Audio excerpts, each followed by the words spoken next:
வணக்கம் என் அன்பான தமிழ் உறவுகளே. நான் காரோக்கார் சேனலுக்காக மில்டன் பேசுகிறேங்க. இன்றைக்கி நம்ம இந்த ஆட்டோமேட்டிக் ஏசியை பற்றி நம்ம தெரிஞ்சுக்க போகிறோம்.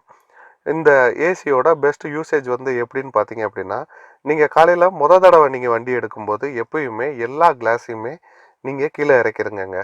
இந்த மாதிரி இறக்கும்போது என்ன ஆகும்னா, உங்களுக்கு காருக்குள்ளே இருந்த டென்ஸான அன்பியூரிஃபைடு ஏர் எல்லாமே வெளியேறிட்டு பியூர் ஏர் உங்கள் கேபின்குள்ளே வந்துடும். அது போக நீங்கள் வண்டியை ஸ்டார்ட் பண்ணதுமே ஒரு 2 நிமிஷத்துக்கு வெளியிலேருந்து ஏர் வர்ற மாதிரி சர்க்குலேட் பண்ணி வைங்க. இந்த மாதிரி வைக்கிறதுனால என்ன ஆகும் அப்படின்னா, வண்டியுமே உங்களுக்கு ஃப்ரெஷ் ஏர் உங்கள் கேபின்குள்ளே அட்டைன் பண்ண வச்சுருங்க.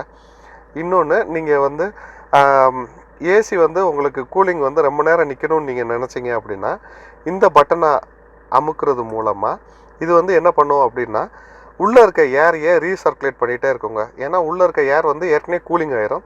இந்த கூலிங் ஆன ஏரையே திரும்ப திரும்ப சர்க்குலேஷன் பண்ணும்போது உங்கள் கேபின் ஃபுல்லாக அந்த சில்னஸ் ரொம்ப சீக்கிரமாக அட்டைன் ஆயிரும். அந்த சில்னஸ் நிலச்சி நிற்குங்க. நீங்கள் லாங் போகிறீங்க அப்படின்னா ஒவ்வொரு அரை மணி நேரத்துக்கு ஒரு தடவை இந்த பட்டனை அமுக்கிருங்க.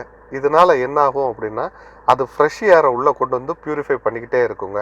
இதனால் உள்ளே ஆக்சிஜன் லெவல் அதிகமாக இருக்கும். நீங்கள் இன்னொன்று கவனித்து பார்த்தீங்க அப்படின்னா, நீங்கள் லாங் போகிறீங்க, ஒரு 150 கிலோமீட்டர்ஸ் தாண்டும் போது வண்டிக்குள்ளே ஒரு 5 பேர் இருக்காங்க. 150 கிலோமீட்டர்ஸ் தாண்டும் போது நம்மளை அறியாமல் தூக்கம் வரும். அது என்னன்னு பார்த்தீங்க அப்படின்னா, உள்ள ஆக்சிஜனோடைய அளவு கம்மியாக இருக்குது அப்படின்றத நம்ம உடம்பு சிம்பாலிக்காக காட்டுறது தாங்க.